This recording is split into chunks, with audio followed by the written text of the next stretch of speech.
தமிழ்நாடு சட்டப்பேரவை தேர்தலில் பதிவான வாக்குகளை சரிபார்க்கும் பணி தொடங்கியதாக தேர்தல் ஆணையம் தெரிவித்துள்ளது. செய்தியாளர் ராஜகுமரன் இணைப்பில் இருக்கிறார். ராஜகுமரன், வணக்கம். கூடுதல் விவரங்களை சொல்லுங்க.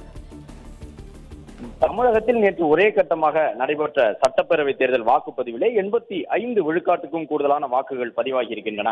இந்த நிலையில்தான் பேரவைத் தேர்தலில் பதிவான வாக்குகளை சரிபார்க்கும் பணியை தேர்தல் ஆணையம் தொடங்கி இருக்கின்றது. ஒவ்வொரு வாக்குச்சாவடியிலும் பதிவான வாக்குகள் தொடர்பான விவரங்கள் 17C படிவத்தில் பதிவு செய்யப்பட்டு வேட்பாளர்களுடைய முகவர்களுக்கு வழங்கப்படுகின்றது.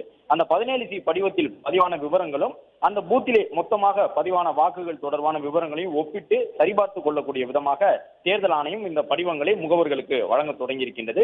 தேர்தல் நடத்தும் அலுவலர்கள் மற்றும் தேர்தல் பார்வையாளர்கள் இணைந்து இந்த பணியை மேற்கொண்டு வருகின்றார்கள். அனைத்து மாவட்டங்களிலும் இந்த பணியை இன்று மாலைக்குள் நிறைவடையக்கூடிய விதமாக மேற்கொள்ள அறிவுறுத்தல் வழங்கப்பட்டிருக்கின்றது. அது மட்டுமல்லாமல் இந்த 17C படிவத்தின் மூலம் வேட்பாளர்களின் முகவர்களுக்கு அந்தந்த வாக்குச்சாவடியில் பதிவான வாக்குகளின் விவரங்களை வழங்கக்கூடிய பணி நிறைவடைந்த பிறகு ஒவ்வொரு சட்டமன்ற தொகுதி வாரியாக பதிவான வாக்குகள் தொடர்பான புள்ளி விவரங்கள் வெளியிடப்படும் என்று தெரிவித்துள்ள தேர்தல் ஆணையம் பெரும்பாலும் இன்று மாலை சட்டமன்ற தொகுதி வாரியாக பதிவான வாக்குகள் குறித்த புள்ளி விவரத்தை வெளியிட இருப்பதாக கூறியுள்ளனர். நன்றி ராஜகுமரன், தகவல்களுக்கு நன்றி. பிளே ஸ்டோர் மற்றும் ஆப் ஸ்டோரில் இருந்து பாலிமர் செயலியை QR கோடு மூலம் பதிவிறக்கம் செய்யுங்கள். செய்திகளை உடனுக்குடன் பெறுங்கள்.